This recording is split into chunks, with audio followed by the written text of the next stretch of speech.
Ethan had always believed that there was no problem too big that humans could not find a way to solve. He had left Earth years ago to explore distant worlds, carrying nothing but a few tools, his wits, and a stubborn optimism that had served him well. Now he found himself on the planet Virelia, a place alive with colors he could not name, where the skies shimmered in waves of green and blue and the cities seemed to float on invisible currents. Most of the inhabitants were tall, elegant beings with translucent skin and eyes that glowed faintly in low light. Their movements were fluid, almost liquid, as if their bones did not obey gravity the same way humans did. Ethan's destination was a small medical workshop on the outskirts of a rebel settlement. The locals had been watching him with a mixture of curiosity and skepticism ever since he arrived. Humans were rare here, and the few who came were usually merchants, scavengers, or scientists. Ethan, however, was neither. He was an engineer, a fixer of impossible things, and the rumor that he had somehow managed to repair machines that even the most advanced Virelian engineers could not had spread quickly. He had just finished calibrating a delicate neural interface when a young Virelian child was carried in. The child's mother, her long limbs shaking, placed the small figure on the soft mat in the center of the room. The child's arm was broken, or perhaps more accurately, destroyed. Not just the bone, but the intricate network of nerves and glowing tendons that were unique to Virelians. No one had been able to repair it. The mother's eyes were filled with desperate hope, and Ethan felt a familiar surge of determination. "This is Lyra," the mother said, her voice trembling. She lost her limb this morning in the collapse." Ethan knelt beside the child. Lyra was small for her age, her skin faintly translucent, showing a network of softly glowing veins. Her eyes, a deep amethyst, darted nervously around the room. She did not speak, only clung to her mother's side, trembling. Ethan extended a hand slowly. "It's okay," he said gently. "I'm not here to hurt you. I want to help." Lyra's eyes widened, and for a moment she seemed frozen. Then slowly she let him take her hand. Her glow dimmed slightly, a sign that she was afraid but willing to trust him. Ethan smiled.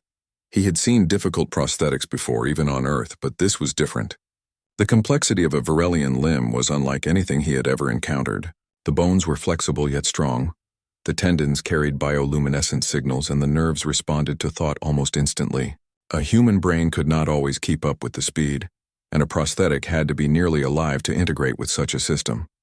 Ethan opened his toolkit and began to assess the damage.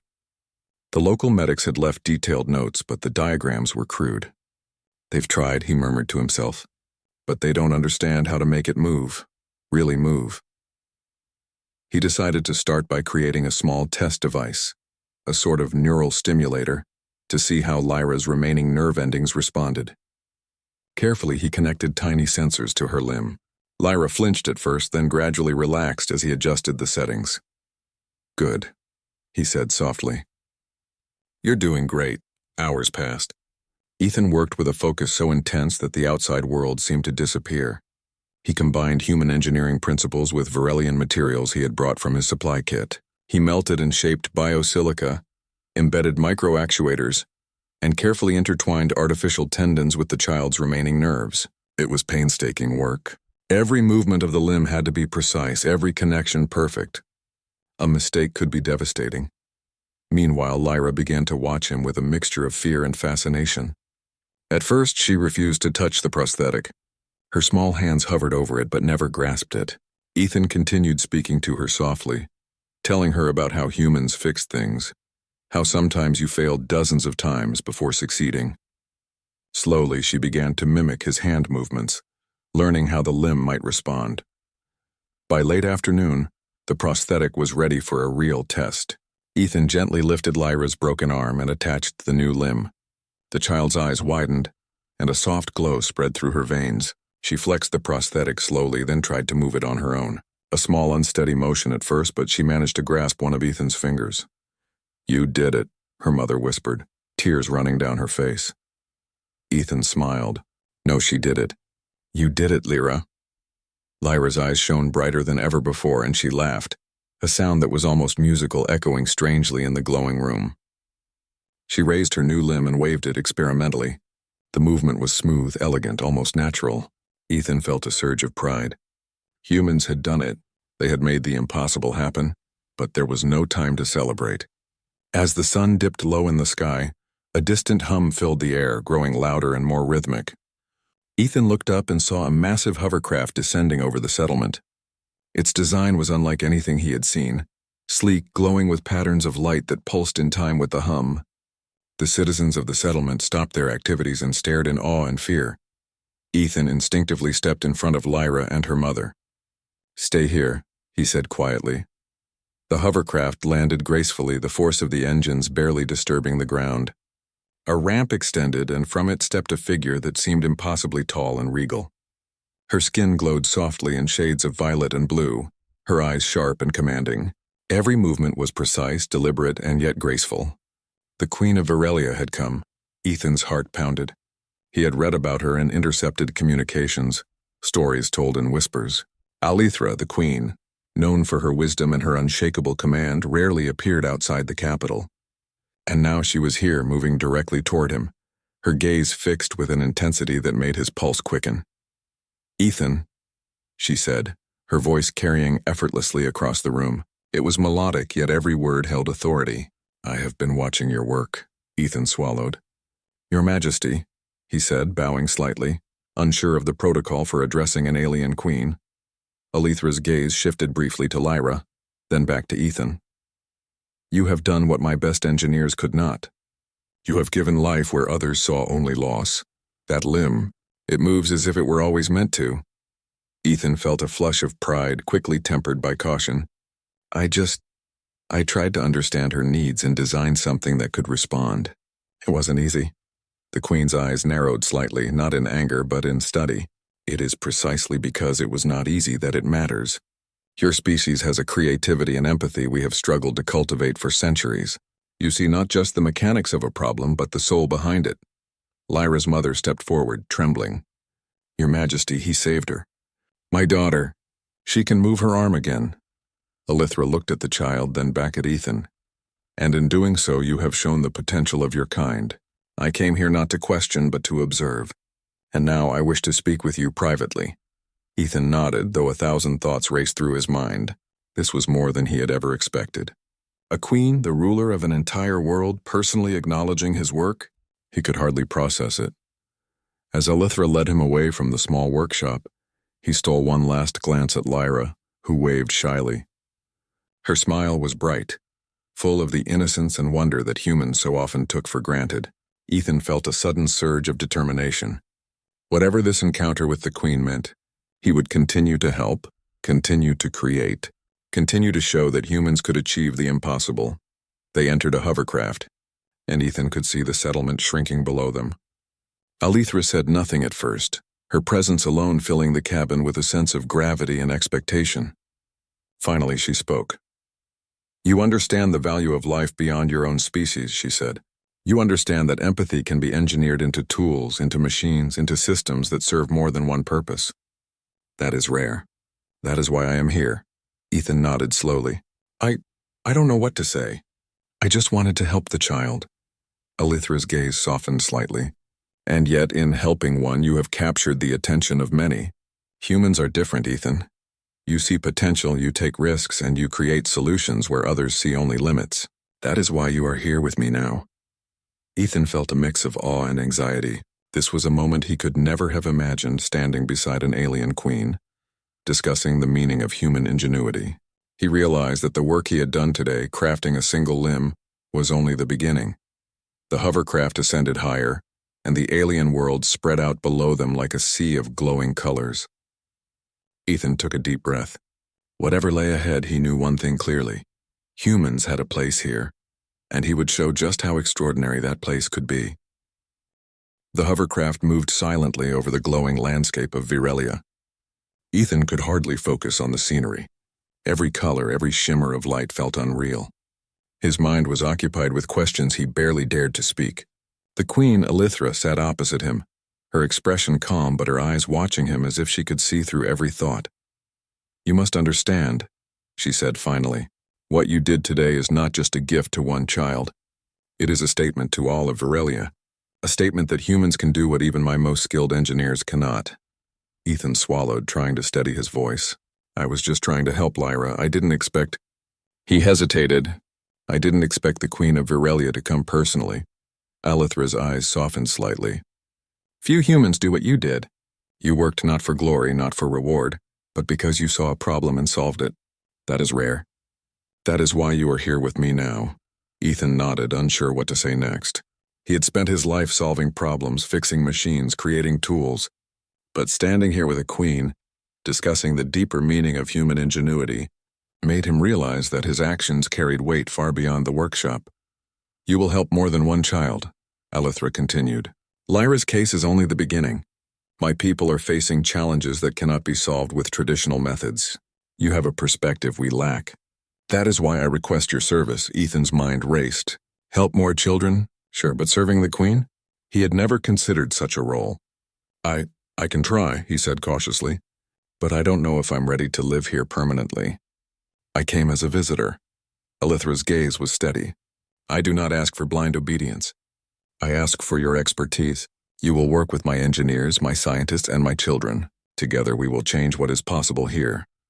Ethan felt a mix of excitement and pressure. This was more than a challenge. It was a responsibility unlike anything he had ever faced. He took a deep breath. All right, I will help. But I need to understand your people better. Their biology, their technology, their needs. And I need to keep Lyra involved. She trusts me. The queen inclined her head. Very well. You will have what you need. You will have access to our best laboratories and our rarest materials. But know this, some will oppose your presence. Some will question why a human is trusted with such tasks. You must be prepared. Ethan nodded, determination rising. He had faced skepticism before, but he had never encountered such high stakes. I understand, he said. I'll prove that humans can make a difference. By the time they arrived at the capital, the sun had set completely, leaving the sky filled with the soft glow of the planet's twin moons. The city was alive with movement, lights, and floating platforms. Ethan followed Alithra through wide halls lined with alien artifacts, each more intricate and delicate than anything he had seen. They entered a laboratory that stretched across an entire wing of the palace. Engineers and scientists moved about, their bioluminescent skin glowing in rhythm with the energy flowing through their devices. Children with various prosthetics were scattered around the room, some playing, some learning, some testing devices designed to help them walk or grasp. Ethan's heart swelled. This was his domain now. Not just one child, but all who needed help. And he could make a real difference. Alithra gestured to the workstations. You will begin here. Observe, learn, and create. Our children will look to you not only for devices, but for solutions, for hope. Remember that. He knelt beside a child who struggled with a mobility device similar in complexity to Lyra's limb. Ethan studied the device, noting the subtle differences in how the child's nervous system interacted with the artificial components. His mind worked quickly, already forming solutions. He adjusted small connectors, reprogrammed the device's neural interface, and within minutes, the child's movements became smoother. The queen watched silently, her expression a mixture of pride and curiosity. They will follow your lead if you demonstrate success, she said. Humans are adaptable. You learn quickly, and you care. That is something my people must learn. Hours turned into days. Ethan's work became a rhythm. Each morning he observed the children, analyzed their needs, and devised solutions that combined human engineering with alien biology. His devices improved, adapting in real time to nervous system changes, something no traditional Virelian machine could do. Word of his work spread quickly. At first, some of the palace engineers questioned his methods. A human? One said in disbelief. How can he understand what centuries of study could not? Ethan smiled calmly. Because I see the problem differently. I focus on the person, not just the machine. Slowly, even the skeptics began to notice the results. Children who had never walked, never grasped objects, never smiled freely, all began to thrive. Their parents watched in awe, whispering gratitude. The queen observed silently, her eyes never leaving Ethan's work. One evening, after a long day of testing a new prosthetic that allowed a child to play a simple game for the first time, Alithra approached him. You have done more than repair limbs, she said softly. You have restored confidence, joy, and hope. Your work is not just mechanical, it is emotional. You understand something my people struggle to teach each other. Ethan paused, humbled. I just try to understand what they need. It's not about me. Alethra smiled faintly. Yet it is. Humans possess qualities that your species often underestimates. Creativity, empathy, courage. You see potential where others see limitation. That is why you succeed. As days turned into weeks, Ethan became a central figure in the palace. He worked closely with Lyra, refining her prosthetic until it moved with perfect grace. She learned to run, jump, and even climb with ease, her laughter echoing through the halls. The Queen visited frequently, observing not only the work but Ethan's interactions with the children. One day a crisis arose. A rare material required for a prosthetic was delayed due to political tensions in a distant sector. The palace engineers were unsure how to proceed. Ethan, however, did not panic. He examined the available resources, combining human improvisation with Varelian materials, and created a substitute that worked just as well, if not better. The children adapted immediately. The Queen watched the demonstration. Her eyes glowed faintly in approval. "This is why you are here," she said. "Your species does not wait for permission or perfect conditions. You create solutions under any circumstance. That is a gift." Ethan smiled, realizing that humans truly had something special to offer. Not just skill, not just intelligence, but a unique combination of problem-solving, empathy, and courage that could change lives, even on a world far from Earth. As he worked late into the night on a new adaptive limb, Alethra approached him quietly. "You have proven that your kind can rise to any challenge," she said. "And yet there is more work to be done. The world beyond this palace is vast and many suffer quietly. Will you continue?" Ethan looked at the glowing devices, at the children now playing and moving freely, at Lyra who waved at him with joy. He took a deep breath. "Yes," he said firmly. "I will continue. As long as I can help, I will." Alethra nodded. "Then humanity will leave its mark here, not through conquest, not through force, but through ingenuity, empathy, and courage. Today you have shown my people what is possible. Tomorrow you will show them even more." The hovercraft lights outside shimmered against the palace walls, casting long reflections that danced across the laboratory. Ethan knew that his work had only just begun, but he also knew something else. Humans were extraordinary, not because of strength or technology alone, but because they saw possibilities, embraced challenges, and acted with compassion and intelligence. As the night deepened, Ethan stood beside Lyra, adjusting her limb and watching her run with ease.